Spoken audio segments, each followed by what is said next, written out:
Bueno, buenas tardes, muchas gracias por unirse a esta nueva sesión del taller de investigaciones psicoanalíticas.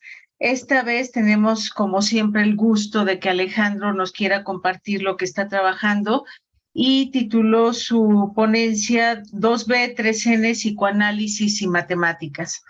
Entonces, para aprovechar al máximo todo lo que podamos escucharlo y discutir con él y hacer esto una sesión de tallerear, damos entrada. Carlos nos va a hacer favor de presentarlo, aunque todos lo conocemos, pero para los que les falta algún dato de Alejandro.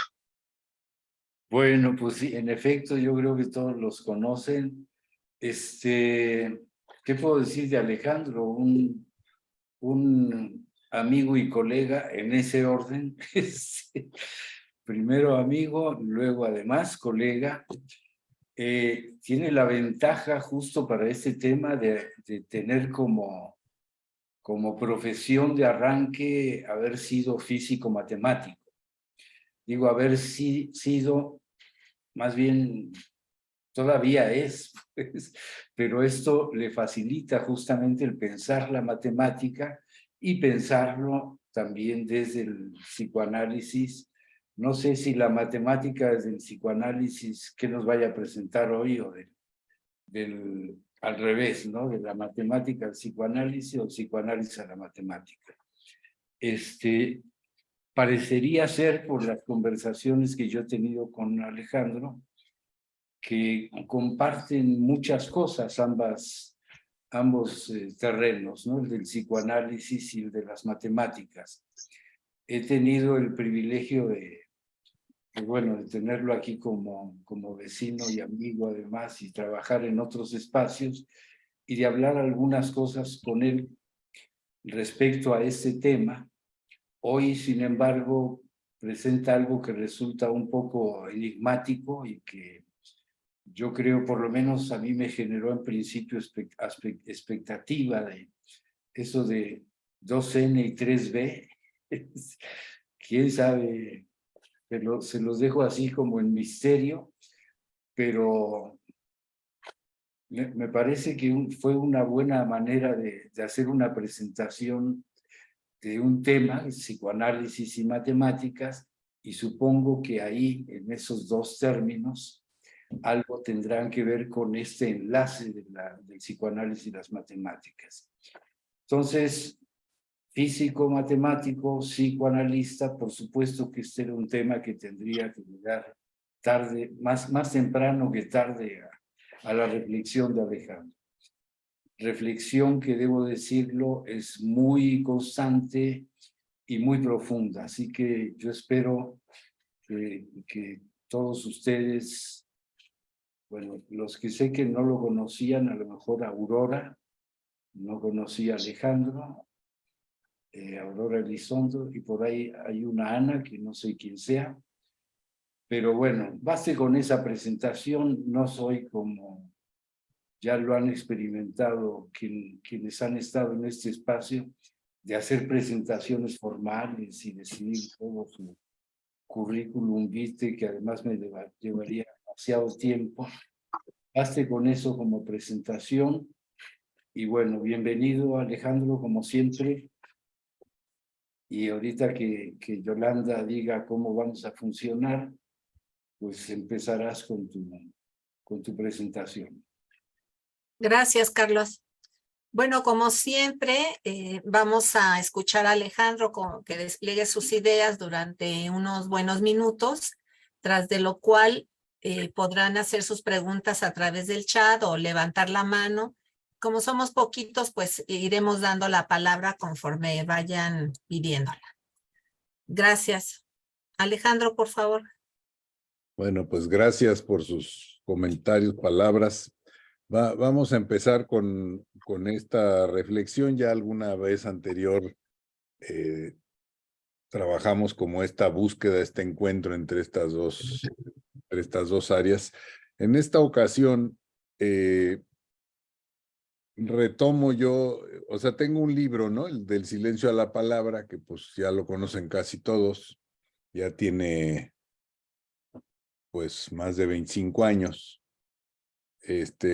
Y ese libro en realidad nació con un sueño que yo, un sueño personal que denominé Aletán, ¿no? Aletán. Entonces retomo de lo trabajado un poco en ese libro, pero ahora para meterme en el tema de la matemática, ¿no? Pero desde el psicoanálisis. Entonces dice, retomando el Aletán, ¿no? El sueño del libro del silencio a la palabra. En el sueño Aletán, la palabra Ale, que mi nombre, ¿no? El Ale era mi nombre en voz de mi padre, ¿no? Era Ale, ¿no? De Alejandro. Y en el sueño escuchaba yo Ale, Ale, y de pronto despierto, y entonces escuchaba yo tan, tan, ¿no? En ese sueño, al despertar, pues me doy cuenta que ese tan, tan era el claxon de un auto, ¿no? Era una alarma que se desató y esa alarma en mi sueño, pues era el Ale que me nombraba y en vigilia, pues era el tan, tan del claxon, ¿no? Los tiempos de sonido y silencio me permitieron asociar el Ale del sueño con el tan despierto, o sea, era exactamente el mismo tiempo del sonido, y el ritmo es el que me permite deducir la equivalencia entre la palabra sueño, ¿no? La palabra en el sueño con la palabra en vigilia. Hace algunos años, cuando presentó mi libro mi amigo y colega Néstor Brownstein, él me objetó, ¿no? Me dice, es que el tan, tan, tan no era una bocina de auto, sino una campana, ¿no? Porque pues típicamente el tan, tan se asocia a las campanas de iglesia, ¿no? Eso me hizo pensar porque para mí el tan, tan, tan es un claxon y no una campana, ¿no? O sea, cada quien tiene sus asociaciones. Evidentemente para Néstor y quizá para muchos, el tan tan es una campana, pero en mi sueño era un claxon y yo lo nombré tan tan tan. Fue entonces que recordé que de niño, cuando mi padre o mi madre llegaban a la casa en su auto, tocaban el claxon a manera de llamado para que les abrieran la puerta de la cochera. Y entonces mis padres, siendo niño, me decían, a mí, a mis hermanos, ¿no? Decían, cuando escuchen tan, tan, tan, tan, tan, somos nosotros llegando, ¿no? Era como el código. Entonces, el tan fue la palabra que ellos usaron para describir ese llamado. O sea, no era una campana, era lo que ellos llamaban el claxon, le decían tan, ¿no? Y entonces eran dos tan largos y tres cortos, ¿no? El tan, tan, tan, tan, tan. Digo, además supongo que es un código que mucha gente usa, ¿no? Es bastante conocido. Y todos en la misma nota, porque el claxon tiene solo una nota. Entonces de ahí, digo, pues lo puedo escribir como dos blancas y tres negras, ¿no? Porque es tan, tan, tan, tan, tan en música, es decir, son dos de dos tiempos y tres de un tiempo. El tan de mi sueño era una sucesión de blancas interminable, ¿no? En el sueño era tan, tan, tan, porque pues era una alarma. Y en cada blanca de dos tiempos cabe en mi sueño un ale de dos sílabas. O sea, porque son dos tiempos, dos sílabas. Era el ale. Entonces, para mí en mi infancia era claro que las primeras dos blancas eran el preámbulo en espera de tres negras. Sería algo así como ale, ale, ven, ven, ven, ¿no? O sea, era el llamado.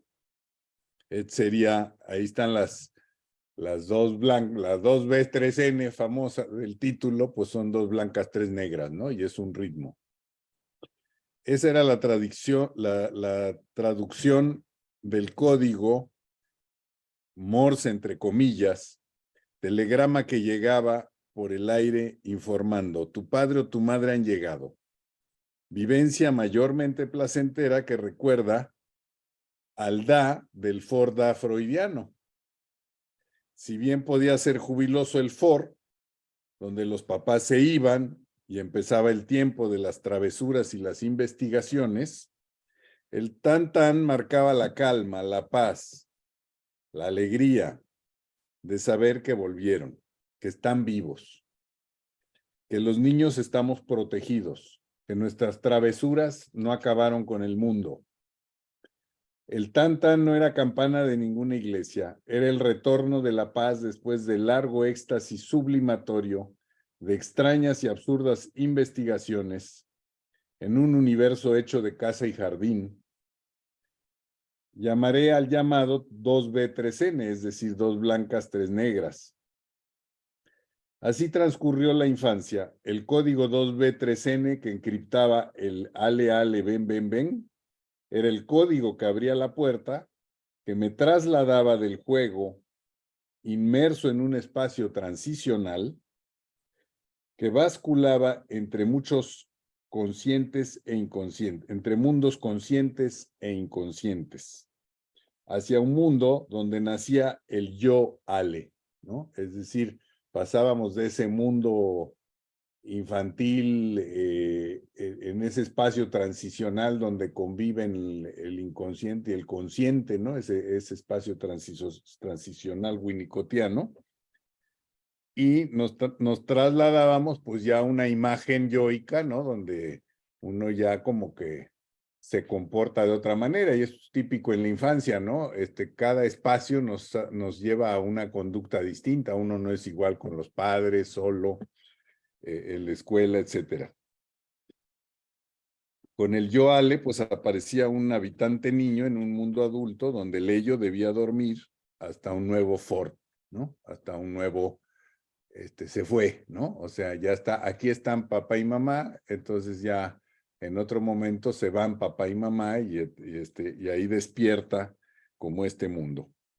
Así se construyó el carretel Forda de mi infancia, ¿no? Como una reedición del arcaico estadio del espejo en el que el juego, esa brutal máquina de hacer lenguaje, me transportaba a un mundo mágico del que solo podía sacarme un código, 2B3N.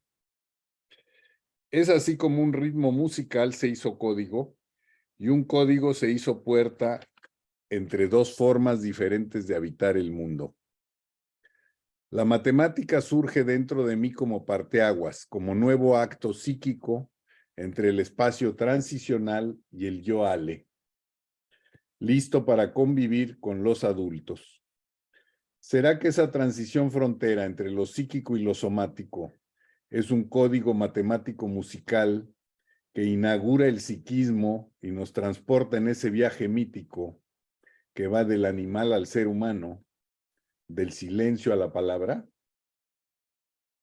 ¿Será que 2B3N es la combinación de una caja fuerte entre millones de cajas fuertes que abre y cierra los póstigos para lograr ese vaivén capaz de construir un sujeto? El 2B3N es voz, es mirada, que prohíbe con el da y relanza el deseo con el for. La matemática es frontera, coto, barda, palpitación que abre y cierra. La matemática no es lenguaje, no hace metáfora. La matemática es frontera entre dos lenguajes. Es mensaje binario. Es un 0 y un 1, un sí y un no, un abierto y cerrado, entre dos lenguas, entre dos mundos. Especie de traductor entre universos. Es la música que llevamos dentro. La matemática mana de nuestras entrañas. Nuestra historia singular está encriptada en el código.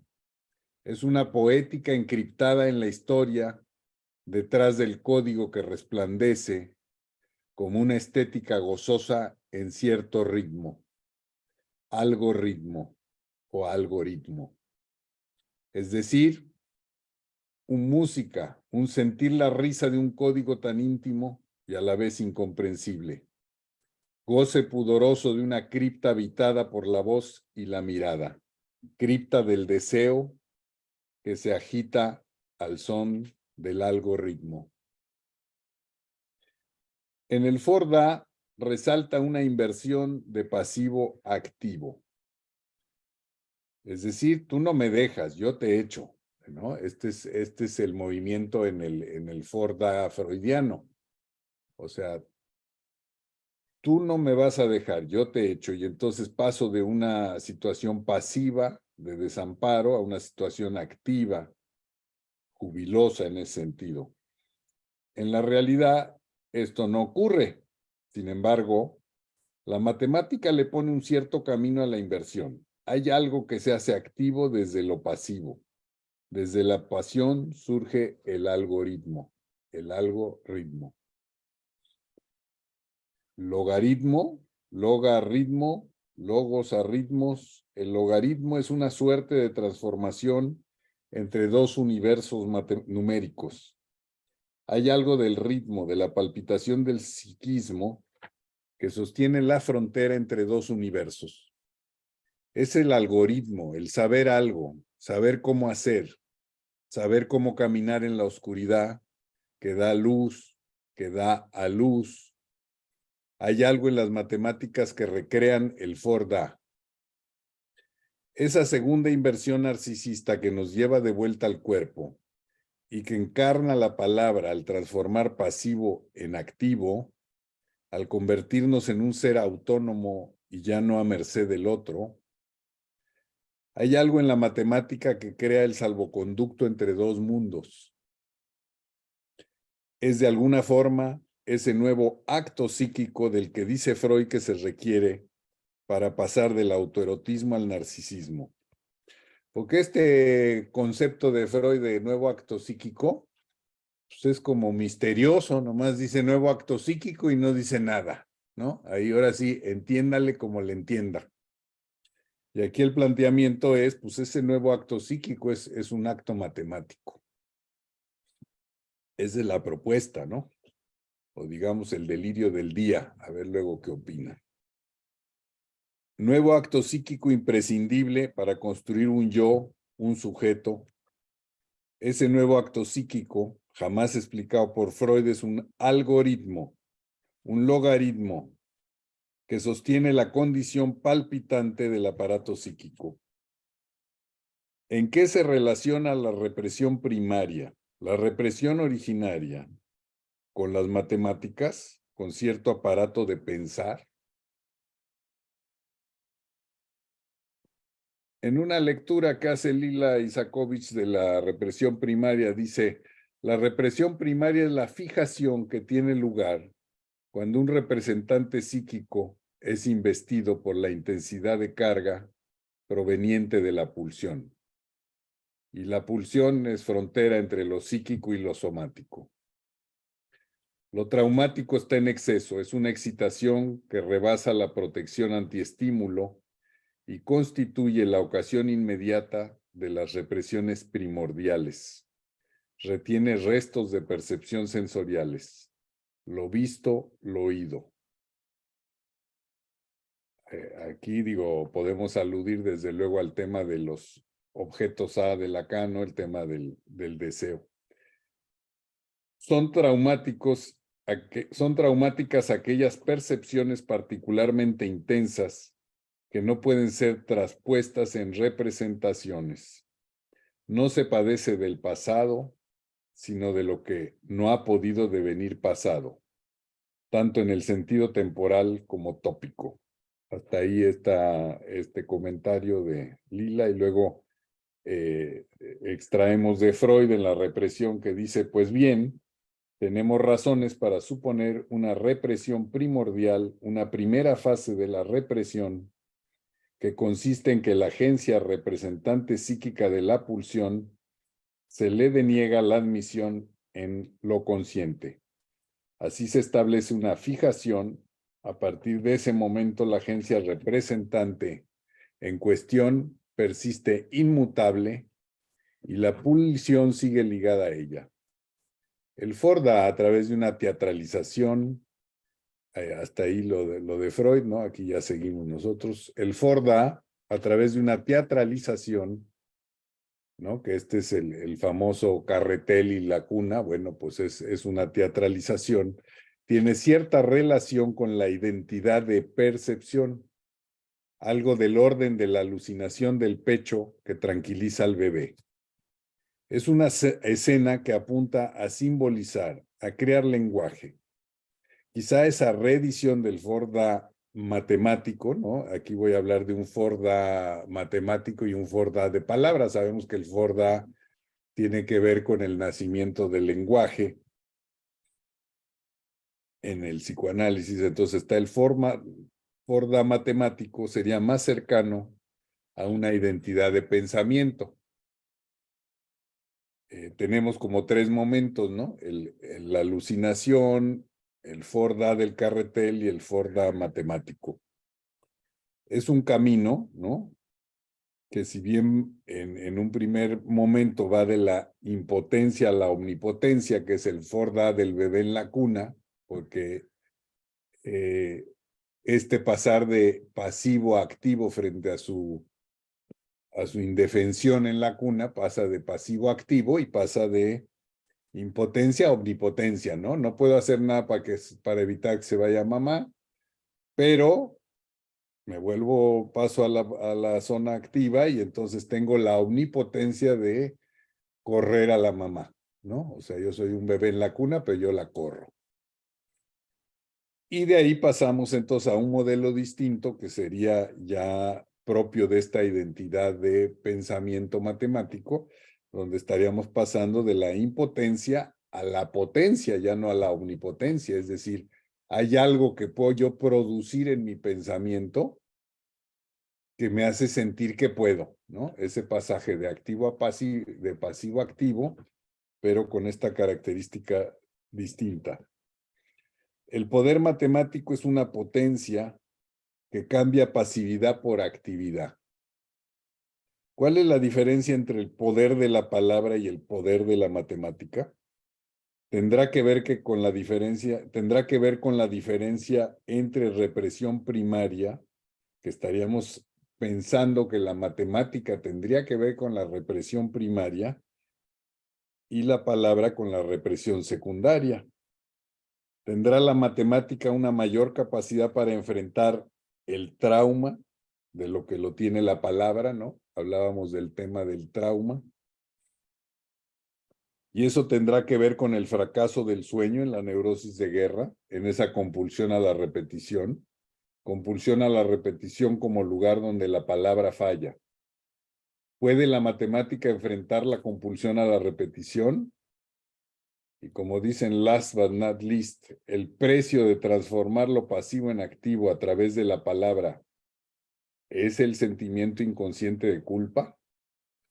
¿Qué pasa con el sentimiento inconsciente de culpa? En general, ¿cómo funciona la culpa en medio de la matemática? ¿Y acaso es diferente, menor o inexistente comparada con la culpa que cabalga en el lenguaje? Y son preguntas que se abren en esta reflexión. Hasta aquí estaríamos sugiriendo que existe una especie de identidad de pensamiento matemático y no de palabra, ¿no? Porque es decir, como manejando dos procesos diferentes, pero con la peculiaridad de estar relacionado con el proceso primario y no con el secundario, es decir, como que habría una cierto procesamiento de identidad de pensamiento primario que tendría que ver con la matemática y no el que conocemos en Freud, que tiene que ver con la palabra. Proponemos entonces que este Forda matemático, que esta identidad de pensamiento matemática, es muy cercana y guarda ciertas equivalencias con la identidad de percepción, que es la que sería propia del movimiento, del proceso primario, ¿no? Dice, retomemos el concepto de experiencia de satisfacción en Freud. Suponemos la existencia de una primera experiencia de satisfacción cuando la madre le da el pecho, que no es solo la leche, al recién nacido, abatido por el desamparo y la indefensión, ¿no? Este es la experiencia de satisfacción en el bebé, como la describe Freud. Este primer acto de dar el pecho, Freud lo llama acción específica, ¿no? ¿Se acuerdan de la famosa acción específica y experiencia de satisfacción? Esta primera experiencia de satisfacción imprime una impronta en el bebé, que es una especie de imago reguladora del deseo, una impronta pulsional y ya no imago instintiva, ¿no? Que este es justamente como donde se va marcando la diferencia entre el mundo animal y el humano, ¿no? Es decir, aquí estamos totalmente inmersos en el tema pulsional y ya el instinto pues no existe. Esa impronta singular, diferente en cada ser humano, es una imago que sería alucinada cuando la acción específica, acción externa de la madre no ocurre. O sea, el bebé tiene hambre y la mamá no aparece porque seguramente se fue a Liverpool o algo así. Y entonces el bebé empieza a alucinar el pecho, ¿no? Esa alucinación haría las veces de experiencia de satisfacción en los lactantes, por lo menos durante un tiempo, ¿no? No le va a quitar el hambre, pero le va a generar la sensación de que ya fue amamantado, ¿no? Alucinatoriamente. Dice, justamente podemos explicarnos así por qué hubo un tiempo de mayor supervivencia en los bebés atrapados en los hospitales derrumbados durante el terremoto de 85 en la Ciudad de México, ¿no? No sé si algunos de ustedes se acuerdan o leyeron cómo hay bebés que sobrevivieron más tiempo que los adultos, ¿no? Dice, su alucinación del pecho les dieron suficiente paz interna para soportar su cautiverio más tiempo que los adultos. Mientras que el adulto estaba sometido a una situación extrema de angustia, pues el bebé estaba feliz siendo amamantado en sus alucinaciones ahí entre los escombros, ¿no? Esa alucinación sería una especie de identidad de percepción que produce cierta experiencia de satisfacción alucinatoria que logra paliar temporalmente el desamparo que sufren pasivamente. El algoritmo matemático que nos habita, el Forda matemático, genera una identidad de pensamiento, pero propia del proceso primario. Es justamente ese puente, ese nuevo acto psíquico que nos transporta de las aguas oceánicas del caos pulsional a las playas del yo, al nacimiento del sujeto. Esa identidad de pensamiento matemática es la que nos sujeta a una playa en la que podremos caminar y ser activos en la construcción de nuestro bienestar y ya no sucumbir ahogados en el mar del goce pulsional. Es coto, frontera, playa, desembarco, hacer tierra, dejar atrás el terror del desamparo. Creemos que es esta enorme satisfacción de poder hacer en el acto matemático y a través del acto matemático subjetivante que le da el carácter sublimatorio estético que podemos observar en la praxis matemática. La matemática es un arte primario, de frontera, estética que no radica en la metáfora porque no es palabra de lenguaje. Es acto que hace, que transforma pasivo en activo, océano en playa, terror en júbilo. Es una poética en acto. Bueno, hasta ahí mis reflexiones. A ver qué se les ocurre.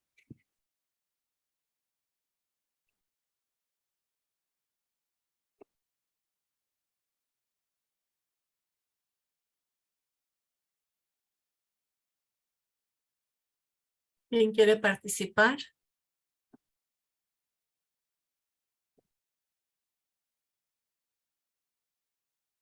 A ver, yo tengo, Carlos, adelante.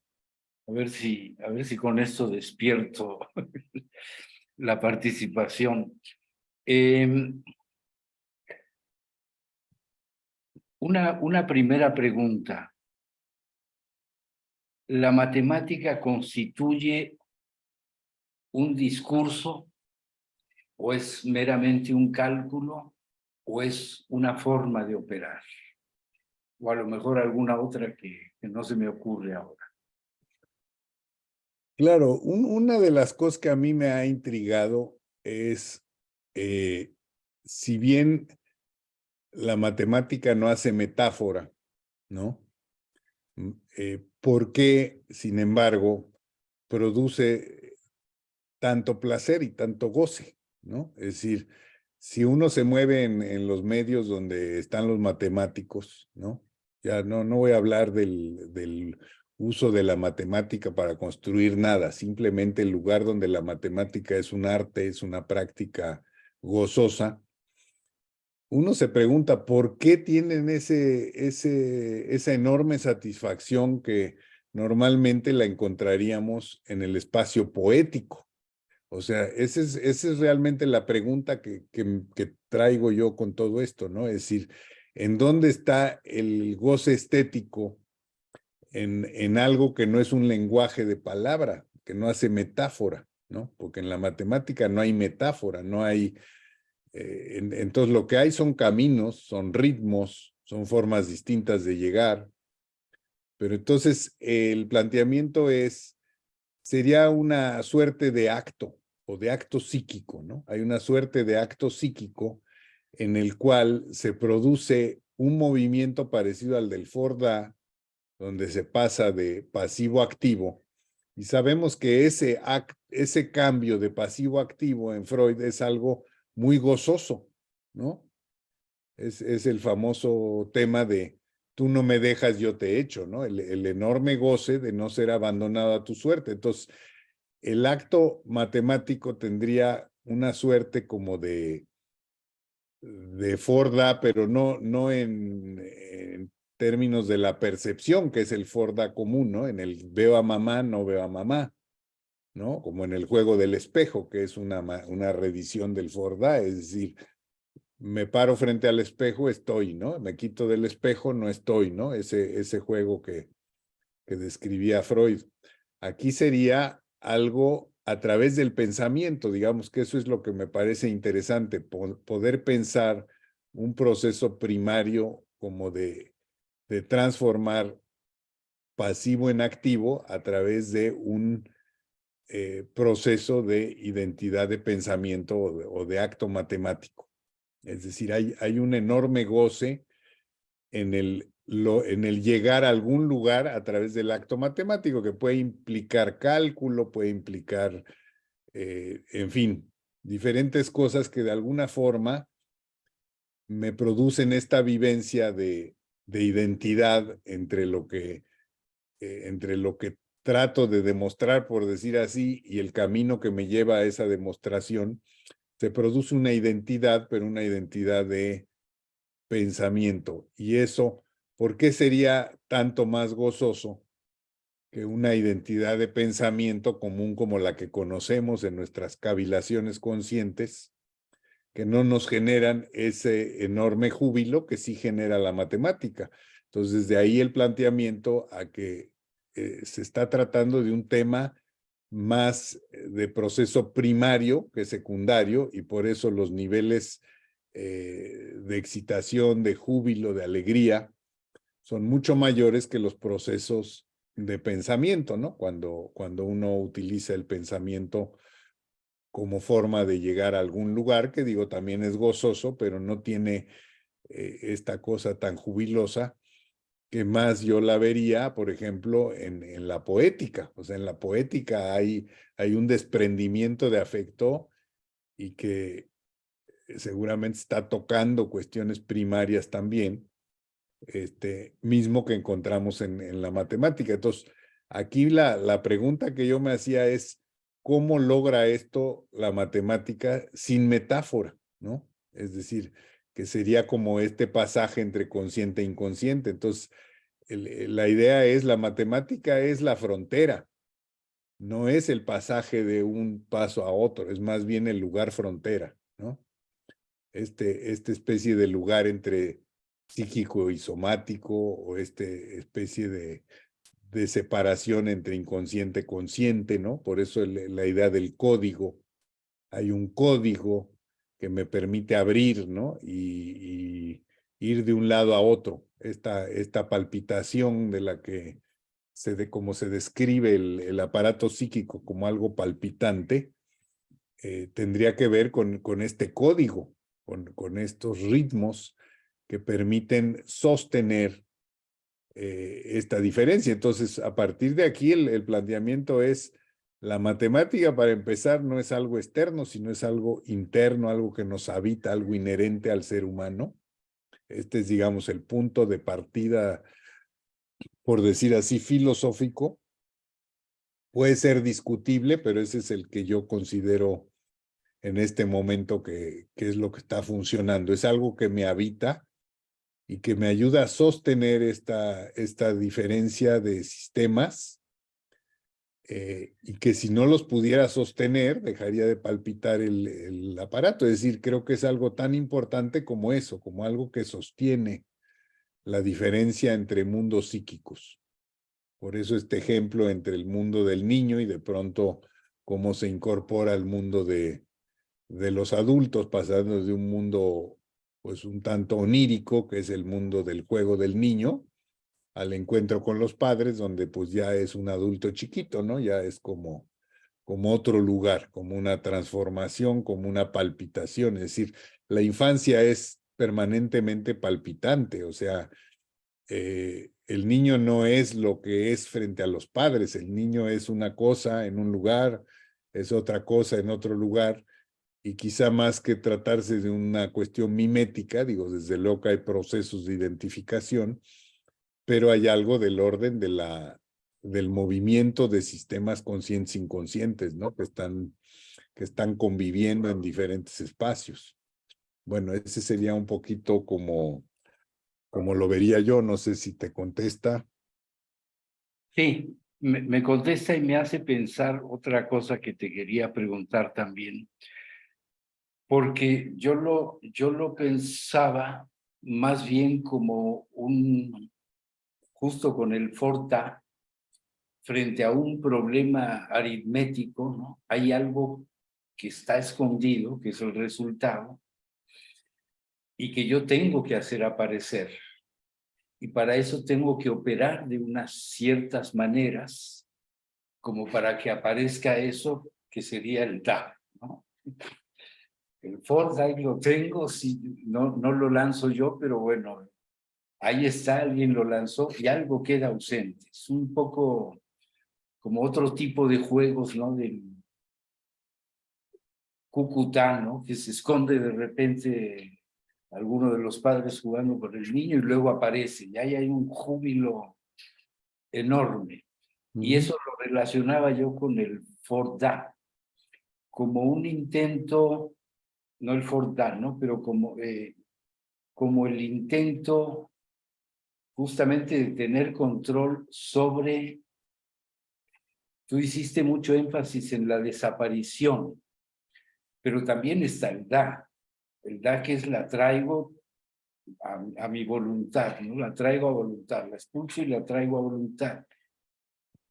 Y ahí podría leerse ya un primer acto simbólico que puede o no darle resultado, y eso puede construir ya una pauta de comportamiento del niño, que resulta ser que también lo estuve escuchando tanto en el Ale tan que decías al principio, como después en el Forda, como si fuera en efecto algo que está implícito, no sé hasta qué punto, en el pensamiento matemático, que es el binarismo. Está presente, está ausente. Es 1 o 0. Y yo tengo manera de hacerlo presente o de hacerlo ausente. Es decir, ahí empezaría ya como una especie de pensamiento, no sé, computacional, admítemelo, al estilo del lenguaje binario. Y el lenguaje binario es una de las, digamos, de lo que implícitamente podría estarse adquiriendo implícitamente, ¿no? En el momento en que empieza a distinguir que hay algo que está y hay algo que ya no está. Eso es muy binario. Pero yo puedo hacerlo, a propósito del tema de la inteligencia artificial ahora, es la simple detección de está o no está. Bueno, eso como reflexión, a ver qué opinas tú. Y por otro lado, esto que dices de esta frontera, bisagra, frontera entre lo somático y lo psíquico. Yo en lo somático pensaría, es una rama de las matemáticas, o las matemáticas una rama de la geometría. Yo lo pensaría más geométricamente. Es decir, el cuerpo, la espacialidad del cuerpo, el lugar que ocupo, la forma en que empiezo a percibir el mundo en relación a mi cuerpo en tanto soma, nada más, ¿no? Lo que está delante de mí, lo que está detrás de mí, arriba, abajo, y a poder, con ciertos movimientos muy erráticos al principio, poder ir en ese mismo sentido del Forda, tomando controles sobre ese espacio, ¿sí? Invistiendo el espacio en la medida en que yo empiezo a controlar ese espacio. El cuerpo está involucrado, por supuesto, desde el principio, pero como que ahí tiendo a ver qué opinas tú, tiendo a ver qué opinas tú y tiendo a ver también yo como mirada, un engarzamiento entre lo psíquico somático y lo numérico, como muy elementales, ¿no?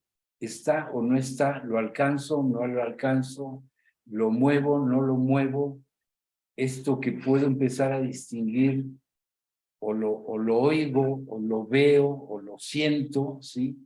Son sensaciones todas sobre las cuales paulatinamente voy tomando control. Lo ponía Freud en el ejemplo justamente de la distinción del adentro y el afuera, ¿no? Hay cosas que el niño puede controlar simplemente cerrando los ojos. Eso empieza a establecer lo que es interno, de lo que no puede escapar, y lo que es externo, de lo que sí puede escapar. Ahí hay un adentro y un afuera. No digo que sea la única fórmula, pero se me hace un buen ejemplo para estos propósitos, pero que tienen que ver ya quizás más con la geometría. Por eso mi pregunta de hace un rato era, ¿es cálculo? Porque también hay algo de cálculo, ¿no? El discurso es cálculo, es operación.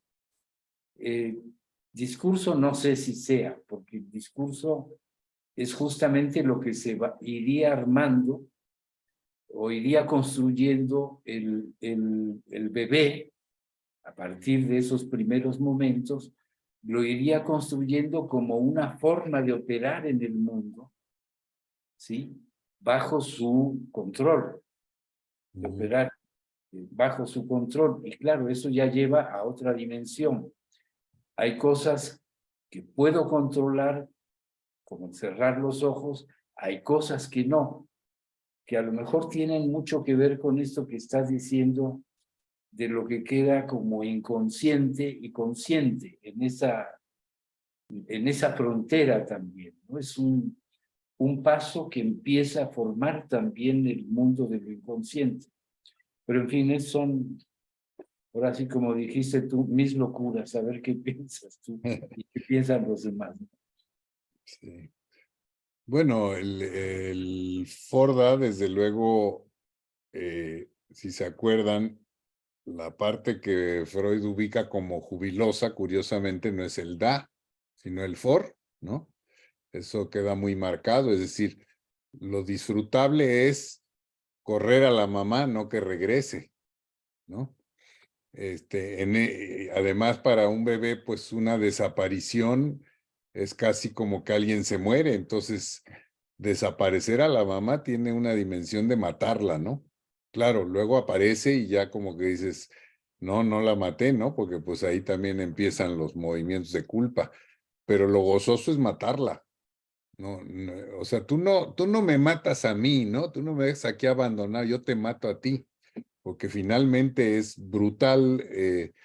El mensaje del bebé no es de te vas a pasear a Liverpool, ¿no? Es te mueres, me muero, me dejas, aquí morir. O sea, el tema de vida o muerte, ¿no? O de 0 o 1 otra vez es muy fuerte. Entonces, justamente, si tú ves la experiencia matemática en el acto matemático, el resultado, pues sí es bonito, ¿no? Pero es lo que menos importa. Lo que importa es el camino, la vivencia del camino. Lo que importa es el for. Lo jubiloso es el for.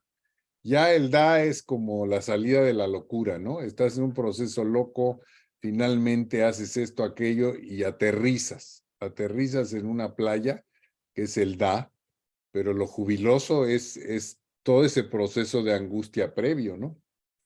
Y sí, el tema que tocas de la geometría, pues creo ya lo habíamos tocado en otras pláticas, ¿no? En las pláticas anteriores, mi intención era como buscar estos vínculos entre psicoanálisis y matemáticas, poder pensar la matemática, digamos, totalmente al revés de lo que hace Lacan, ¿no? O sea, Lacan quiere explicar el psicoanálisis con la matemática, cosa que en mi opinión es un acto totalmente fallido, pero fallido no en el sentido psicoanalítico, ¿no? Sino, o sea, no se puede, ¿no? Y empieza a delirar una álgebra que no existe, pero mi intención es al revés, es decir, cómo explicar la matemática desde el psicoanálisis, es exactamente al revés el camino que yo estoy proponiendo.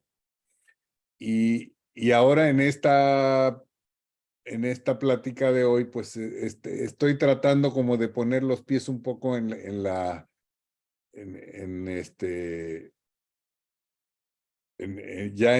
teoría psicoanalítica, ¿no? Como tratar de empezar a tocar un poquito temas de teoría psicoanalítica que den cuenta de esto. La geometría, desde luego, es decir, si tú piensas el tema del Forda como construcción, digamos, equivalente, es lo mismo que el estado del espejo, lo hemos visto. El Forda se puede explicar desde el planteamiento lacaniano de estado del espejo, donde el ser humano se reconoce en la imagen, ¿no? Esta cosa tan delirante que es decir, mira, ahí estoy, ¿no? Cuando se mira uno en el espejo y uno mira, ese soy yo. Y la promotora de ese delirio es la madre, ¿no? Porque la madre te dice, mírate, ahí estás. Pues, ¿cómo voy a estar ahí si yo estoy acá, no? Yo no estoy en el espejo, pero esa es la locura humana, ¿no? Porque el chimpancé es más sensato. El chimpancé va a buscar a otro chimpancé detrás del espejo. Nunca piensa, ese soy yo, ¿no? Ese es otro. Entonces, es bastante loco, pero justamente todo eso se construye en una geometría, ¿no? Lo primero que hay es una geometría de imagen, una geometría que invierte izquierda por derecha en el espejo, y desde luego es la construcción del yo. Estamos asistiendo a lo que es la construcción del yo a través de estos procesos, y el yo, pues es un yo imagen. O sea, desde luego que ahí está todo el tema de la geometría, ¿no? Y todo lo que tú has trabajado extensamente, de cómo hay un pedazo de esa geometría que no reconozco, como una especie de intruso en el espejo, que no soy yo, y se convierte en una enfermedad, porque eso que yo no reconozco en el espejo, que se sale de esa especie de delirio inaugural, se vuelve enfermedad, ¿no? Entonces, desde luego, la geometría está en el centro. Yo en mi trabajo, digamos, con niños en talleres de matemáticas para formar olímpicos, ¿no? Niños, pues tuvimos ya 5 medallas estatales en olímpicos. Lo que más trabajo es la geometría, porque sí, tengo esta convicción de que si bien se juega mucho el tema numérico, pues la geometría está metida ahí todo el tiempo. Es muy curioso cómo de pronto hay series de fracciones infinitas, que su suma es finita, y la suma además involucra a pi, que es un concepto que tiene que ver con el círculo, con la geometría, y dices, ¿qué tiene que ver una sucesión infinita de fracciones con el círculo? ¿No? Hay algo que relaciona la geometría con los números y los conteos, y es como algo todavía, yo diría, no se ha trabajado, ¿no? Son como sorpresas que vas encontrando en el camino de tratar de pensar cómo se está jugando todo esto en el psiquismo, ¿no? Y sí creo que, digamos, porque siempre hay muchos que piensan que la matemática está en el universo, ¿no? Y que uno la descubre. Yo pienso que no. O sea, eso pensaba cuando estudiaba física. Yo cambié totalmente mi concepción filosófica a partir del psicoanálisis. Y ahora pienso, no digo que ahora lo que piense sea correcto y lo que antes era incorrecto, sino simplemente pienso de otra manera. Se puede pensar a lo mejor en formas híbridas, ¿no? Que un poquito es afuera, un poquito es adentro, en una especie de dialéctica del universo. Pero a mí me parece que las construcciones matemáticas, que esto es muy típico, se construyen matemáticas en la nada. Es decir, la matemática solamente requiere papel y lápiz, ¿no? No necesita el universo para construirse. Entonces es algo que emana del sujeto. Y luego, años después, aparece un físico y dice, ah, mira, esta matemática que inventó Riemann me sirve para describir una serie de movimientos en la navegación o en la física relativista, ¿no?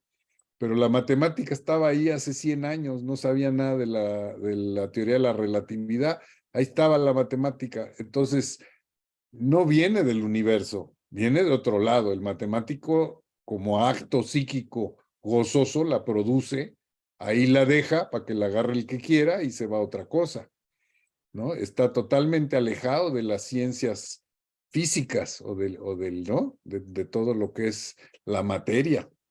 O sea, el matemático no trabaja con la materia. Entonces, esto es lo fascinante del asunto. Entonces, finalmente vas construyendo el universo con una matemática que emana del sujeto o que se produce en la construcción subjetiva. Y esa matemática,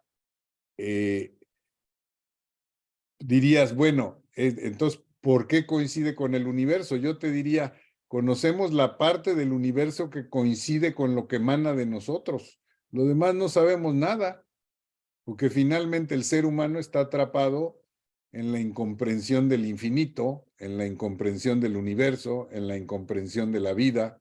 Es decir, todas las preguntas y los problemas filosóficos que no están resueltos y no sé para cuándo se resuelvan, porque hasta ahora no veo ni para cuándo, ¿no? Entonces no podemos decir que sacamos la matemática del universo, más bien lo que sacamos de nosotros nos permite ver un pedazo de universo. ¿Cómo sea el universo? Pues quién sabe, ¿no? Es la linterna con la que alumbramos el mundo, porque es la linterna que traemos, ¿no? Que traemos como sujetos, como seres en este extraño mundo donde transitamos del instinto a la pulsión en una especie de origen mítico del humano, ¿no? Que se habrá desprendido del animal, quién sabe cómo, separándose de estas improntas preestablecidas, ¿no? Porque justamente el tema de la pulsión es eso, es algo totalmente singular en cada uno de nosotros y nos lleva a que cada uno pues vive en otro universo. Y ahí donde creemos que estamos habitando un universo parecido, pues ahí platicamos, pero para nada, ¿no? O sea, no es lo mismo lo que uno percibe que lo que otro percibe. No es como en el animal, que la impronta está ahí, es la misma, ¿no? Y el mensaje es clarísimo y el acto es clarísimo, lo que hay que hacer, pero en el humano no. Todo se vuelve totalmente singular, ¿no? Entonces, yo creo que el tema de la geometría es central como parte de la matemática inherente, y además sabemos, tú lo has trabajado, pues el tema de la geometría es central en todo el tema de las enfermedades, porque al estar vinculado al yo, pues es impensable el yo sin una geometría especular básica, ¿no? Del estado del espejo inicial. Bueno, eso ya para reflexionar un poco sobre tu reflexión, ya damos un poco de tiempo a ver qué se les ocurre.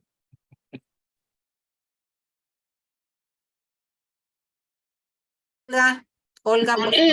Alejandro, yo me voy a algo muy básico. Me gustaría que regresaras a lo que nombraste el delirio del día, ¿no? Este nuevo acto psíquico que para ti es un acto matemático. Por favor, explica más ampliamente, ¿sí? Sí, bueno, es una idea, ¿no? No es algo, desde luego, nada de lo que digo es que ya sea la verdad o que esté demostrado, pero esa es una de las preguntas que a mí siempre me ha habitado desde que leía a Freud, esto del acto psíquico, ¿no? Dice, está aquí este niño viviendo en el caos pulsional donde los órganos gozan cada uno por su lado, y de pronto ocurre un nuevo acto psíquico y nace el yo, ¿no? Y se genera una unidad. Y el acto psíquico es como especie de pasaje del mago, ¿no? Nunca, por lo menos, no sé si alguno de ustedes haya leído algo, pero pues el acto psíquico, Freud nada más como que, como buen torero, les dice, hay un nuevo acto psíquico. ¿Qué es eso? ¿Quién sabe? ¿Por qué acto y por qué psíquico, no? Entonces, de aquí es justamente, bueno, ¿no será justamente ese acto psíquico un acto matemático de identidad, de pensamiento?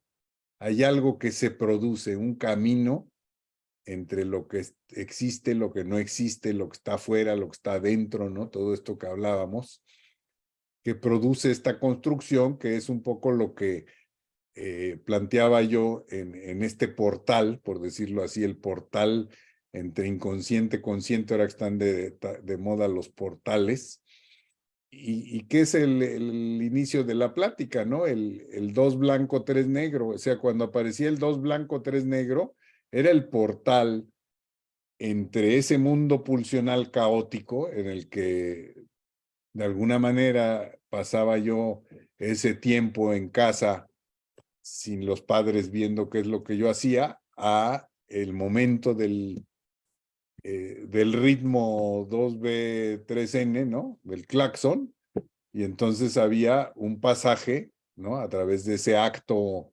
matemático, a través de este ritmo musical, había un acto matemático que me llevaba a este otro lugar. Y lo llamo también acto matemático porque en matemáticas existe mucho algo que se llama las transformadas. O sea, hay algo en matemáticas que son las transformaciones. Entonces, por ejemplo, algo que yo no puedo resolver en un sistema matemático establecido, lo transformo a otra matemática a través de una transformada, ¿no? Transformadas de Fourier, transformadas de Lorentz, en fin, hay muchas transformaciones. Y en ese otro universo, o sea, paso de un universo a otro, resuelvo el problema en una forma mucho más sencilla y regreso a mi universo original a través de la transformada. O sea, transformo el problema original, lo resuelvo en ese otro mundo, lo traigo de regreso ya resuelto y ya encontré la solución, y de esta forma se han resuelto muchísimos problemas es decir, no saben cuántos problemas de toda la tecnología que usan ustedes todos los días se han resuelto así a través de las transformadas. Entonces, hay algo en el acto psíquico de que tiene que ver con una transformación. Por eso hablo yo de la palpitación. Es decir, típico, yo tengo un problema, ¿no? Y no sé qué hacer y me rompo la cabeza y todo, y el típico, consúltalo con la almohada. Vas, te duermes y en la mañana está la solución. O sea, es una transformación. O sea, tú pasas tu quehacer psíquico a un espacio más inconsciente, por decirlo así, resuelves en el inconsciente, te despiertas, lo traduces al consciente, ¿no? Como es el Aletán, es eso, es una traducción de una palabra en el inconsciente a otra en el consciente, ¿no? Lo que en el inconsciente es Ale, en el consciente es Tan, es claxon. Entonces hacemos eso todos los días. Y es el típico, en la mañana, ya se me ocurrió cómo voy a resolver esto. El famoso sueño de Freud, ¿no? Que le dio nacimiento prácticamente al psicoanálisis, ¿no? Creo que era el sueño de Irma, ¿no? Entonces dice uno, imagínate la potencia que tiene un sueño, ¿no? Es decir, algo que lo interrogaba y de pronto resuelve algo en un sueño, despierta y eureka, ¿no? Como estar en la tina de Arquímedes. De pronto te metes a la tina de Arquímedes y eureka, sales y descubres algo. Entonces, en mi opinión, esta posibilidad de transformar de un universo a otro, este es el acto matemático. Y en ese sentido es el nuevo acto psíquico, ¿no? Que me lleva de un lugar a otro. Pero bueno, es una propuesta, o sea, todo esto es para que pensemos juntos, o sea, si el psicoanálisis es complejo, pues tratar de hacer este tipo de trabajo en frontera es muy complejo, pero nuevamente, pues si no trabajamos en la frontera con el psicoanálisis, pues no hay nada que hacer, ¿no? Siempre hay que estar en la frontera de alguna forma. Y bueno, y primero tenemos que entender los que no sabemos de matemáticas, lo que estás planteando para poderlo decir. Oye, y esto que acabas de mencionar, ¿por qué siempre hay que trabajar en la frontera? Bueno, eso, desde que me formaba siempre había esta tradición, ¿no? En lo que era el círculo psicoanalítico, pues siempre trabajábamos en la frontera, porque si no caes un poquito en el teoricismo, ¿no? Yo creo que el trabajar en la frontera es lo que te permite hacer clínica. Siempre hay algo que se resbala, siempre hay algo que falla, siempre hay algo que no se entiende, ¿no? Si me quedo totalmente en la teoría psicoanalítica, pues es pura alucinación, ¿no? Nunca llega a la leche, es pura alucinación.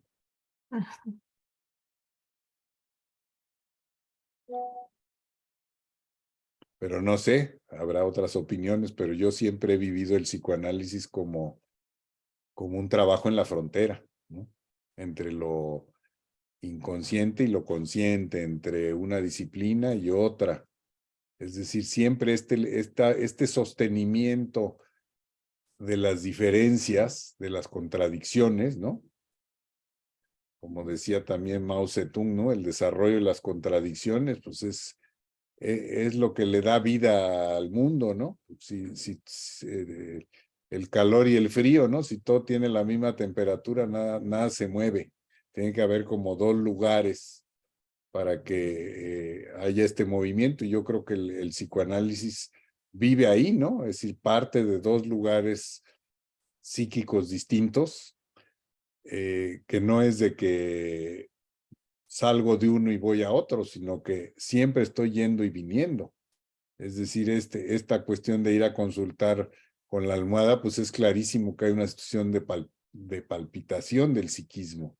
Siempre se está sosteniendo una tensión. Y en ese sentido siempre hay frontera, ¿no?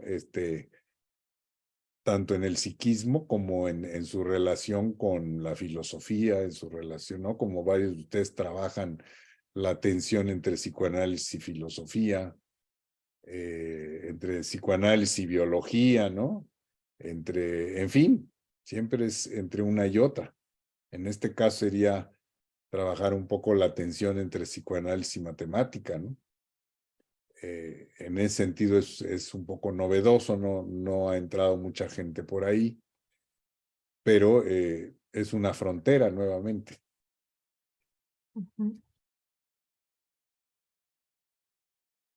¿Alguien más quiere participar? Carlos, adelante. Sí, Alejandro, bueno, buenas tardes a todos nuevamente. con esto que mencionas, yo creo que esto último que mencionas, yo creo que la posición del analista es una posición frontera, a final de cuentas, ¿no? Navegamos o pretendemos hacerlo entre la realidad psíquica y la realidad material, entre yo y el ello, entre el consciente y el inconsciente, o sea, y ahí la dificultad de la práctica de no hacernos ni para un lado ni para el otro, sino estar ahí en la frontera, ¿no? Y no como agentes fronterizos, no pidiendo la green card, sino más bien todo lo contrario, ¿no? Sino viendo por qué lo que quiere cruzar y qué lo impulsa a cruzar, ¿no? Eso por un lado. Y por el otro, pues ya me tocó de alguna manera vivir ahora sí que en carne propia, esta cuestión del Forda, de alguna manera en el sentido con lo que estaban mencionando, me hizo recordar cuando una vez con mi sobrina estaba tratando de doblar alguna ropa que salió de la secadora y ella se acerca. Ahorita es pequeña, pero cuando estaba todavía más pequeña, ella se acerca y entonces se me ocurre taparle la cara creo que con una camisa o algo, le tapo el rostro, pero quedaba una parte del rostro así como medio descubierto y vi que ella sonrió. Vi que sonrió, y luego ya se quita la prenda así de la cara y bueno, seguimos ahí jugando, ¿no? Pero creo que en ese cuando desaparezco y sonríe, creo que ahí una idea me entró de que, ching, ya me mató. Pero creo que después no me agüité tanto porque creo que si me mató es porque me puede representar, ¿no? O sea, entonces creo que no está mal el asunto, sino creo que ahí va la cosa en cuanto a, no sé, su psiquismo, por así decirlo. Pero bueno, era lo que quería comentar. Ok. Yo, Betsabe, adelante. ¿qué tal? Buenas noches a todos. No sé si me puedas aclarar, Alejandro, sobre todo lo que dijiste. Tengo ahí como una duda. Diríamos entonces que las matemáticas tienen ese lugar como lo tendría la fantasía, como esa plasticidad que va del lenguaje inconsciente a consciente, pero que en este caso las matemáticas se podrían tejer o ayudar a tejer la realidad e inclusive crear cosas en la realidad desde este pensamiento primario, cosa con manteniendo, ¿no?, esa condición de proceso primario. Esa es la duda y bueno, la otra sí, o sea, si el acto matemático tiene tal nivel de goce, de júbilo, si podría ser también un recurso en la clínica para, pues, para sujetos que tienen condiciones de, pues, de estos goces destructivos tremendos, ¿no? Como una suerte precisamente de transformación. Sí. Sí, yo creo que sí, no sabría decir si la fantasía sería parecida, porque la fantasía, quizá más bien la relación entre fantasía e inconsciente, ¿no? La fantasía inconsciente o el fantasma, ¿no? Más bien como que la matemática operaría como, es como un operador entre fantasma y fantasía, ¿no? Sería un poquito la idea. Pero esto que tocas de la clínica es muy importante porque, digamos, cuando yo inicié esto, hay varias, muy pocos, pero sí hay estudios de psicoanalistas que sugieren que la práctica de la matemática es antidepresiva. Es decir, que en ese sentido podemos pensar en una terapéutica matemática, por decirlo así, es decir, justamente la posibilidad de acercar esta práctica a los niños y sobre todo ahora en tiempos de pospandemia, donde estamos viviendo unos efectos a nivel psíquico francamente terribles, o sea, estamos ahora sí que la puntita del iceberg apenas, es decir, salimos de toda la emergencia de salud y ahora vamos a empezar a vivir todo el tema emocional, ¿no? Que yo lo veo bastante grave. Tenemos un nivel de desescolarización en el país brutal porque cerraron pues cerca del 40% de las escuelas privadas y tú dirías, los niños están en las públicas, pero en las públicas tampoco hay niños. Entonces, ¿dónde están los niños? Pues están desescolarizados. Pues, ¿qué está pasando, no? Un país con una población importante desescolarizada. Y estamos viendo además en las escuelas, yo particularmente estoy en el área psicopedagógica en una escuela de educación básica, tenemos como nunca casos, por decir así, de problemas emocionales como nunca hemos tenido, ¿no?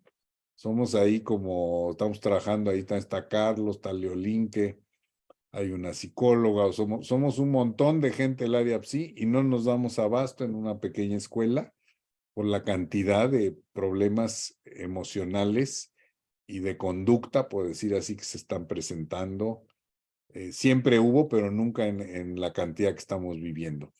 Entonces, sí, yo creo que plantear la práctica de la matemática como terapéutica a mí me parece muy sensato, porque hay algo digamos, de lo que se ha planteado en algunas pocas investigaciones que hay, es que es curativa de la depresión, elabora duelos, ¿no? Es elaborativa de duelos. Y en este momento, pues sería muy importante, ¿no? Es decir, por eso también me preguntaba yo sobre el tema del sentimiento inconsciente de culpa, que juega un papel muy importante en ciertas vivencias melancólicas.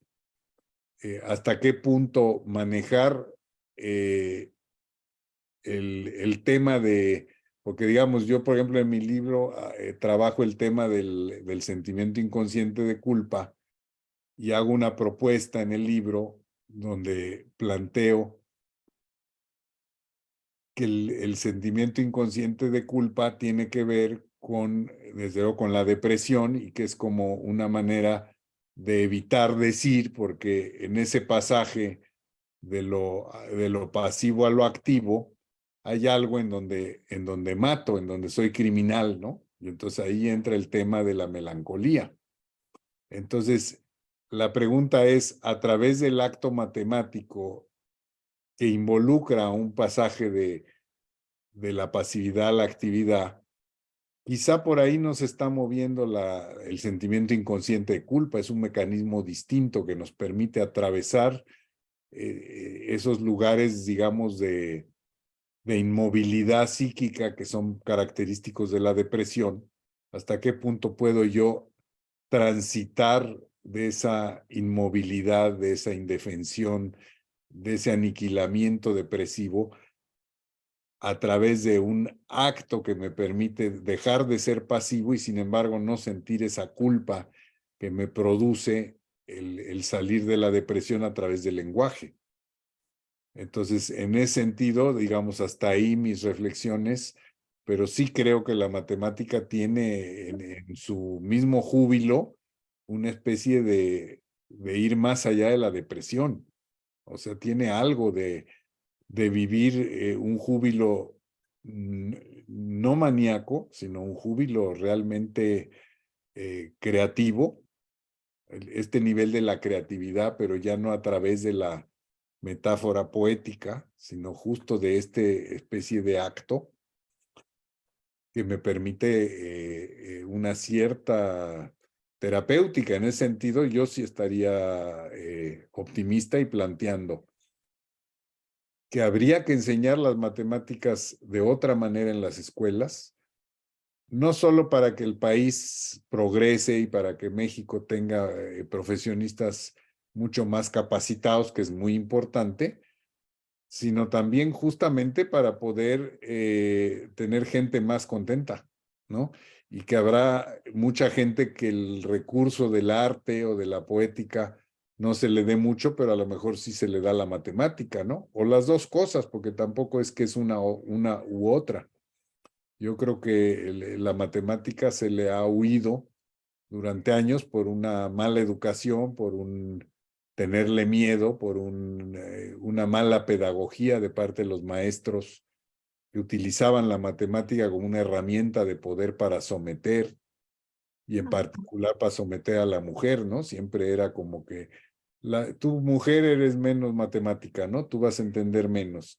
Y esas mujeres son nuestras maestras de educación básica. Y entonces, ¿qué matemática van a enseñar? Pues la matemática del miedo. No van a enseñar otra matemática.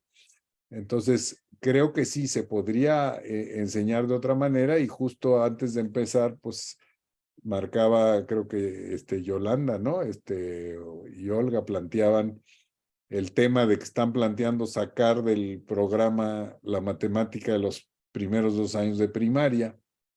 Y yo digo, imagínate si así estamos, ¿qué va a pasar si ahora, aparte de miedo, negación, ¿no? Entonces, es un tema muy, muy complicado. Yo creo que sí, la matemática es totalmente formativa, participa en la construcción del psiquismo, en la construcción del sujeto, y en ese sentido también es un recurso terapéutico, de alguna manera, ¿no? No puedo decirte cómo, pero en ese sentido yo siempre también vivo en la frontera. Para mí la clínica no es pon tu diván y que digan todo lo que se les ocurra. Yo creo que la clínica está en las fronteras.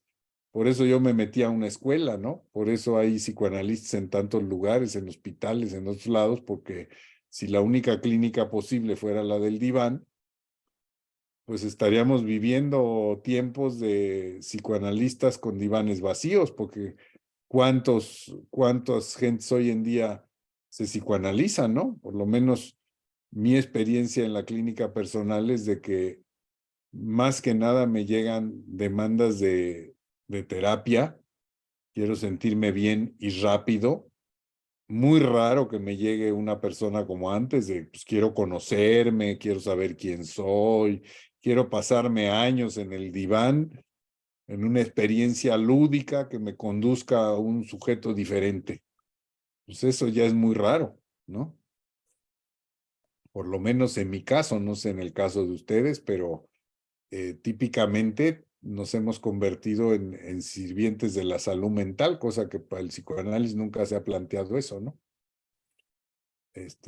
Y bueno, a mí particularmente, pues me da urticaria esa postura. Es decir, yo, digamos, pues sí, si hay un pedido de ayuda del paciente, pues uno hace lo que puede, pero pues ya te sientes como médico, ¿no? Un poco hacer el bien sin mirar a quién y todo eso, ¿no? Que no es como yo entiendo el psicoanálisis, ¿no? Entonces sí creo que tenemos que empezar a construir otros caminos para la clínica también, ¿no? Sí, yo tomo la palabra. Sí, era yo la que les comentaba que estuve escuchando una mesa redonda donde había un exsecretario o un subsecretario de Educación Pública y una pedagoga que estaban viendo a qué se refería la reforma educativa que se quería plantear ante el Congreso, y que no estaban de acuerdo en que se quitaran la matemática en los 2 primeros años de primaria. Y bueno, me tranquilicé un poco cuando tú dijiste en esa plática previa a que iniciara la charla, que bueno, que pensabas que las matemáticas son como innatas, ¿no? O sea que dije yo, pues sí es cierto, o sea, ¿de dónde nacen las matemáticas? De la necesidad del ser humano por darle un orden y una coherencia a su mundo, ¿no? Entonces, finalmente, aunque las quiten, el ser humano innatamente va a tratar de darle un orden y de darle un sentido a su mundo, ¿no? Y a tratar de explicarlo de cualquier manera. Y una de las maneras en que se explica es a través de la matemática. Pero sí creo que es muy grave, pero esto que dijiste de que las maestras de primaria son las primeras que enseñan la matemática con miedo. Y pues sí, o sea, justo lo ligué con esto que les comenté de la mesa redonda, porque justo pues si les tienen miedo, pues van a permitir también que las quiten, ¿no? Porque pues qué lata, ¿no? Estar enseñando a sumar y a restar.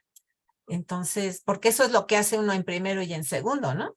Sumar y restar pero algo muy importante que constituye la matemática es el pensamiento lógico matemático, ¿no? El saber que 2 más 2 son 4 y después que en ese sentido, si agrupas 3 veces 2, te va a dar una multiplicación y, o sea, eso ya es pensamiento abstracto que tiene que empezar a darse desde los primeros años de educación escolar, ¿no? Claro. Pero bueno, independientemente de eso, no lograrán quitar el pensamiento lógico matemático en quien lo pueda hacer, ¿no? En quien lo pueda construir. Porque la segunda parte de la intervención iba en el sentido de que el pensamiento lógico matemático sí tiene todo que ver, no solo con la capacidad para abstraer, ¿no? De abstracción, sino también con una actitud para poder abstraer, para crear nuevas ideas, soluciones. Y yo haría énfasis en el crear, ¿no? En este júbilo al que tú te refieres, de la creación de algo nuevo, que creo que me gustó mucho cómo lo ligas con la capacidad que puede llegar a tener el sujeto para paliar el desamparo, ¿no? O sea, creo que eso es primordial en un aparato psíquico equilibrado, ¿no? O sea, no sano, pero sí más o menos equilibrado, que pueda lidiar con ese desamparo que es terrible cuando no lo puede uno lidiar en la vida, ¿no? Es angustiante en extremo. Entonces, me pareció muy, muy importante y lindo que lo plantees así, ¿no? Como no solo terapéuticamente, sino también innatamente y en el desarrollo del sujeto, poder tener esa capacidad de abstracción junto con la matemática para acompañados de las matemáticas y de los procesos de pensamiento que ella conlleva, poder tener la capacidad de estar a solas, ¿no? Como diría Winnicott, a solas con uno mismo, en tensión, porque pues siempre la vida es tensionante, pero relajados también en la vida. Gracias, Alejandro. Y claro, hay algo del poder hacer en el pensamiento matemático, ¿no? Claro. Lo ves en los niños que empiezan a avanzar en estos olimpiadas y cosas. La autoestima les crece de una forma impresionante, la seguridad, aprenden a cosas que no aprendían hasta escribir, ¿no? Que no sabían escribir, se ponen a escribir porque hay un movimiento muy interesante en el interno psíquico, ¿no? En el hecho de yo puedo hacer esto, ¿no? Es enormemente jubiloso. Yo puedo, algo que era impotente, que estaba desamparado, que dependía de los adultos. Y por eso la pedagogía es fundamental. Mientras el maestro siga instalado en el lugar del saber y no del supuesto saber como el analista, los niños están amolados, ¿no? Porque el que sabe es él, ¿yo cómo voy a saber?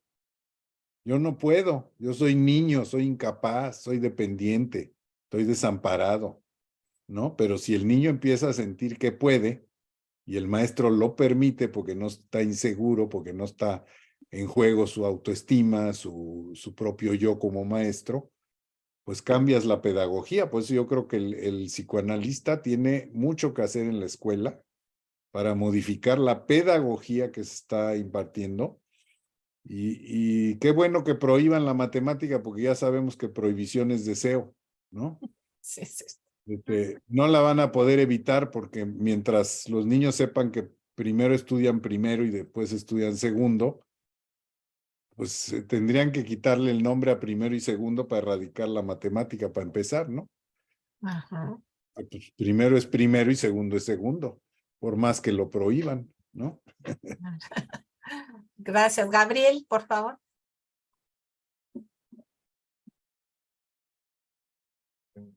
Buenas noches a todos.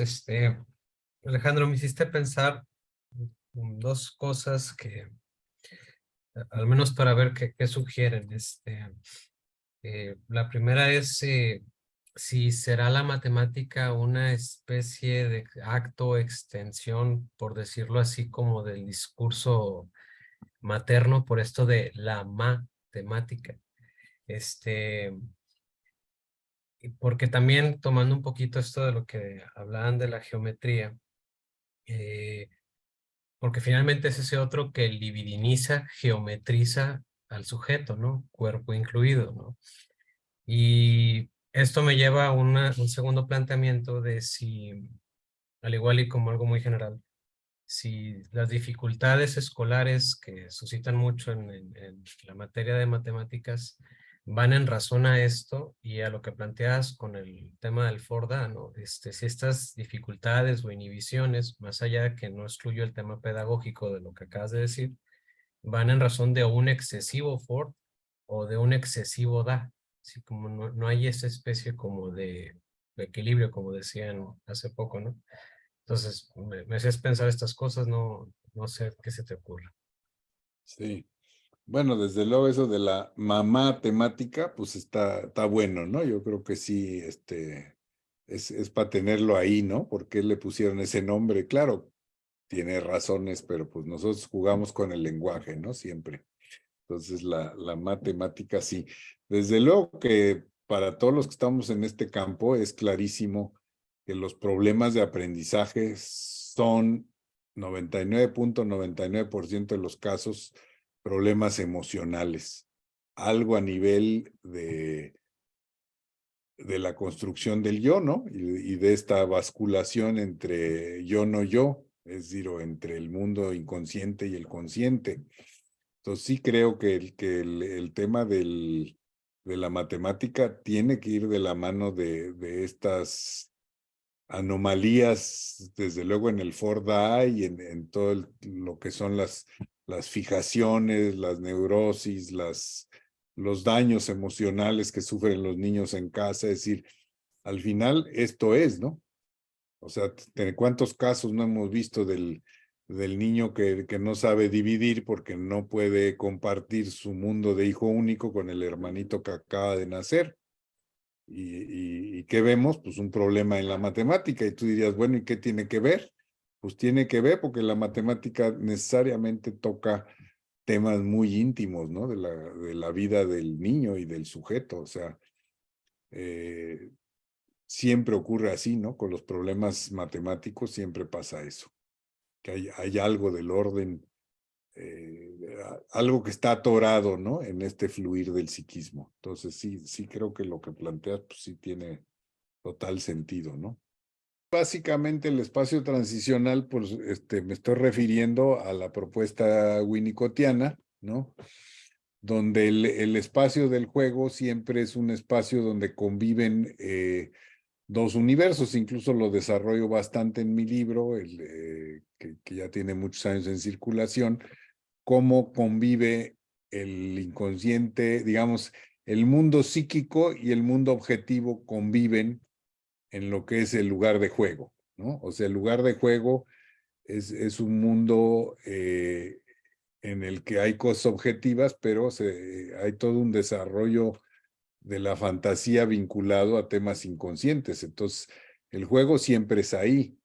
Y sabemos que el juego, pues, es el nacimiento del lenguaje, como el Forda es un juego, ¿no? Donde convive un imaginario inconsciente o un fantasma con la realidad objetiva. Entonces, no podemos pensar en ningún aprendizaje, creo yo, de un niño sin pensar en un espacio transicional donde se está basculando permanentemente entre realidad y realidad psíquica, ¿no? Realidad objetiva y realidad psíquica.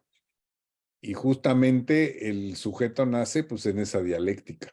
Es una dialéctica que si se ve obturada, pues vamos a tener niños con problemas emocionales o con desarrollos inadecuados, porque si no se le permite al niño jugar, ¿no? Por eso cuando yo oigo a una maestra que le dice a un niño, ya no juegues, pues le digo, oye, no seas maestra. Si el niño no puede jugar, tú no puedes ser maestra, porque el único lugar donde va a aprender el niño es en el juego. Entonces eso de que ahorita es el momento de ser serios, ya van a jugar en el recreo, no. O sea, el juego es la vida del niño y es ese juego que bascula entre la realidad psíquica y la realidad objetiva. Y muchas veces también ocurre que los que enseñan matemáticas creen que están haciendo algo objetivo. Y por eso es que hay una enorme confusión, ¿no? En toda esta enseñanza. Gracias.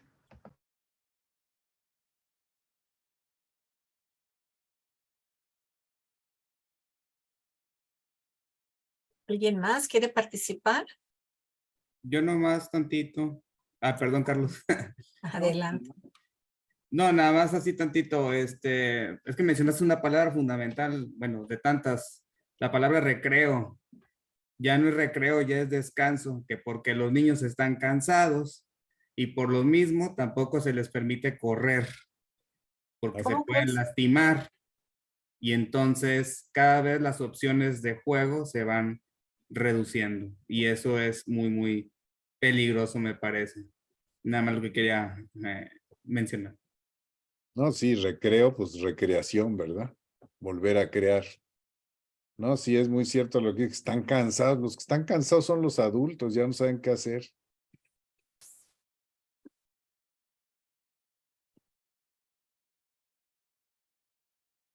¿Ibas a hablar, Carlos?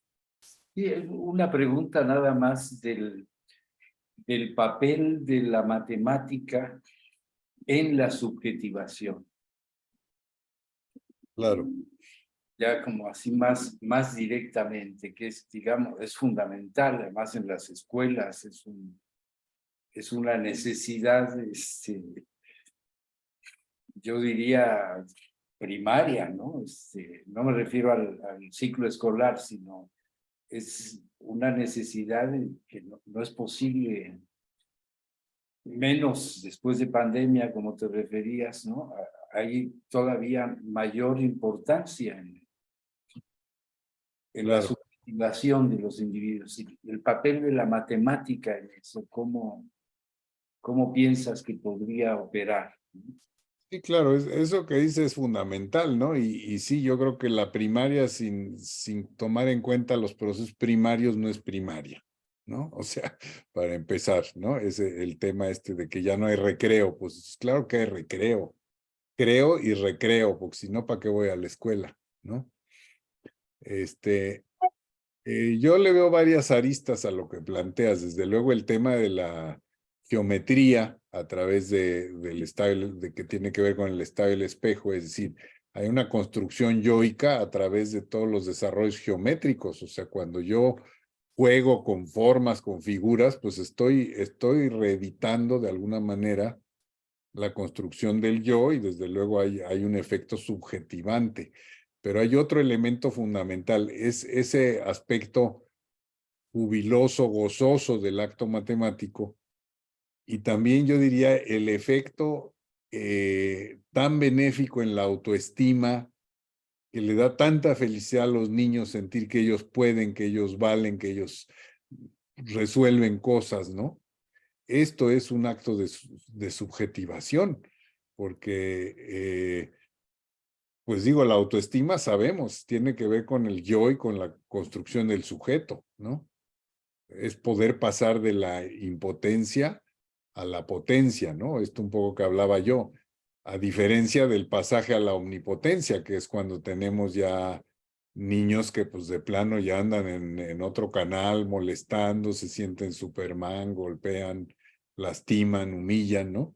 En cambio, el pasaje de la impotencia, el desvalimiento, a reconocerse frágil y sin embargo sentir que hay una cierta potencia con la cual yo puedo resolver cosas, ¿no?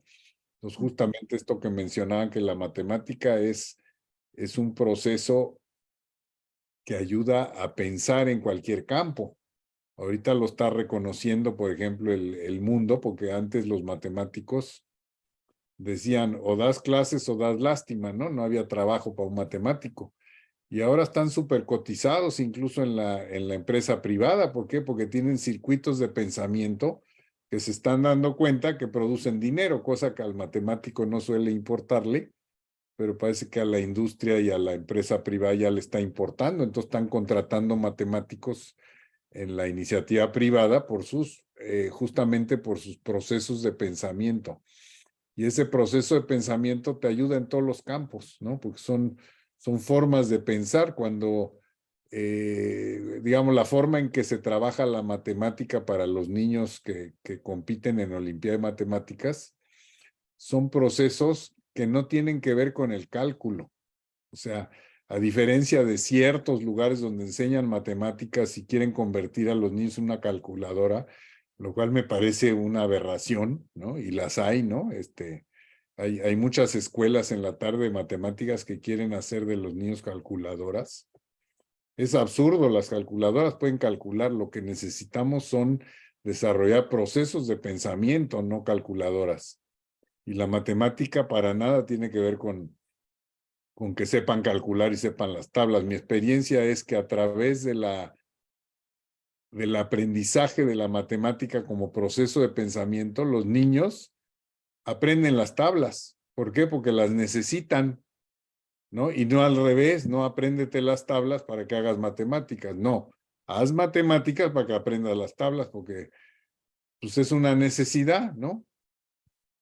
O sea, como en todo en la vida, pues yo aprendo porque me conviene aprender algo, no porque lo voy a aprender para cuando lo use. ¿Para qué? ¿No? Entonces, muchos niños que llegan a la Olimpiada no saben multiplicar. Y empiezan a aprender a multiplicar, bueno, pues porque tiene un valor saber multiplicar, pero el proceso de pensamiento es lo que los impulsa, ¿no? Y ahí hay un acto subjetivante, porque ahí es donde yo puedo, ¿no? Este es muy jubiloso. Yo puedo resolver problemas, puedo hacer cosas, puedo entender cosas. Mientras que antes me quedaba callado y lo que diga el adulto es la verdad, ¿no? Es decir, hay un rompimiento con por decir así, yo creo que en la matemática hay un proceso de rompimiento con la figura del saber. Y en ese sentido, volviendo a lo que comentábamos hace rato, tiene un valor terapéutico, porque finalmente, ¿qué es el análisis? El análisis es la destrucción del patriarca, ¿no? Es la destrucción del saber del padre para una construcción a través del lenguaje de lo que me sostiene y me sujeta. O sea, yo no estoy a merced de lo que diga el que sabe, sino que yo puedo construir un saber.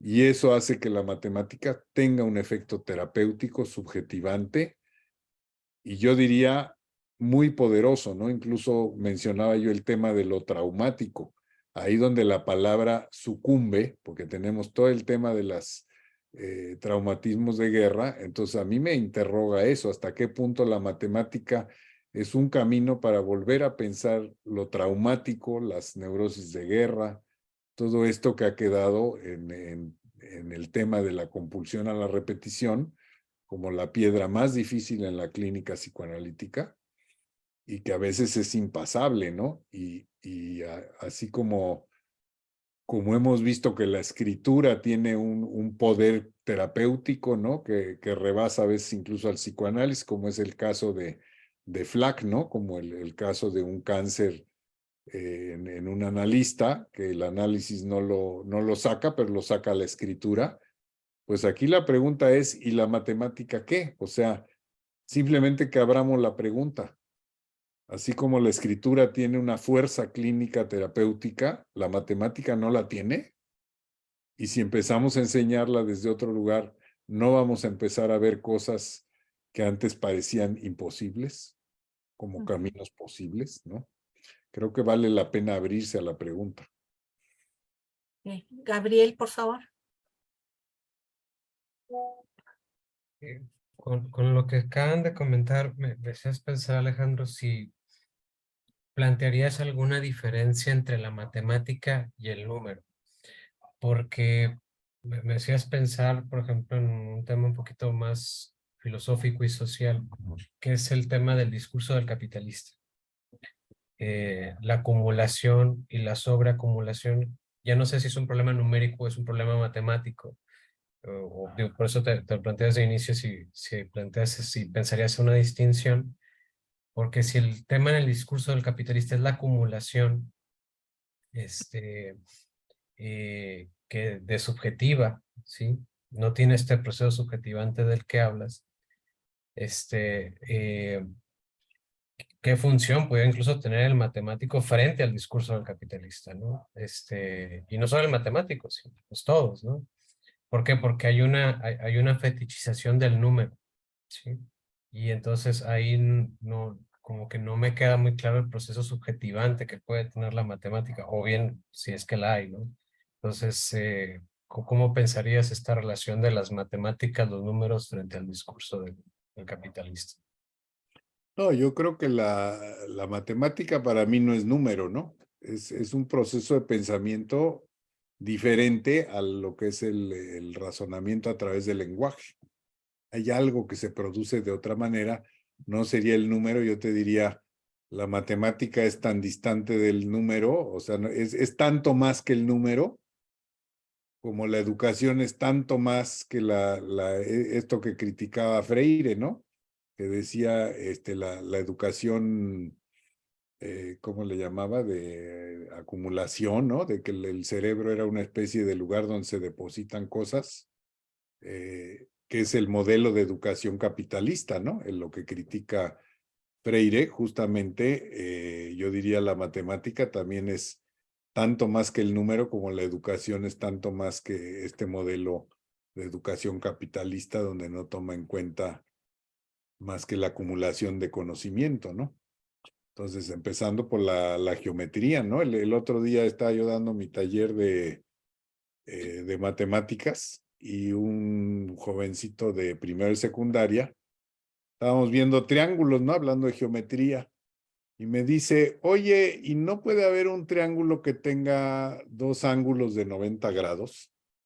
Entonces, claro, uno si se va al número y al cálculo exacto, uno diría, no, eso es imposible, ¿no? ¿Por qué? Pues porque los tres ángulos de un triángulo miden 180 grados y si dos miden 90, pues entonces el tercero mide 0 y ya no es triángulo. Sin embargo, pues yo le dije, bueno, esos dos lados se podrían juntar en el infinito. Le digo, pero este triángulo, entonces le digo, y ahí lo dejé, ¿no? Y al rato, al final de la clase, se para y empieza a dibujarme una especie de globo terráqueo y me dice, mira, es que si yo hago un triángulo en este globo terráqueo, pues sí tengo un triángulo con dos ángulos de 90 grados. O sea, si tú agarras un mapamundi, a cualquiera de ustedes agárrelo y va a ver que puede hacer un triángulo en la superficie terrestre con dos ángulos de 90 grados, ¿no? Que salen del ecuador de 90 grados, se juntan en el polo. Pero eso ya es justamente una geometría riemanniana, ya no es euclidiana. Entonces, este chavo con su pregunta descubrió la geometría riemanniana y se salió de la euclidiana de dos planos donde estábamos trabajando. Entonces, fíjate qué lejos está del número. No se trata que 90 más 90, 180 ya no se puede. Se trata de, pues, construir una matemática donde eso que imaginaste y donde tu delirio es posible. Entonces, se hace otra geometría a donde sí se puede. Por eso te digo, 2 más 2 es 4 en un tipo de matemática, pero en otro no. Entonces, yo creo que es mucho más allá del número, porque en el capitalismo, pues siempre el número se maneja con ese cerrazón, ¿no? Yo tengo más, tú tienes menos, yo gano la plusvalía, en fin, hay como fórmulas muy claras. Pero si yo empiezo a hacer otra matemática del flujo de capital y del reparto de la fuerza de trabajo, pues voy a caer en sociedades que no le van a gustar al capitalismo. Entonces, hay otras matemáticas, hay otros números, y como ahora dicen, hay otros datos, ¿no?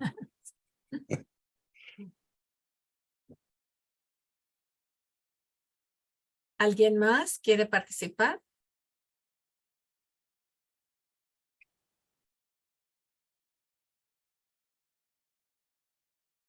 Bueno, si no hay nadie más que quiera participar, ya estamos más o menos en hora. Agradezco el haber participado y el flujo que hubo de las preguntas, y le daría la palabra a Carlos para que nos haga favor de despedir la sesión. Adiós. Bueno, te viste muy matemático. 10, adiós.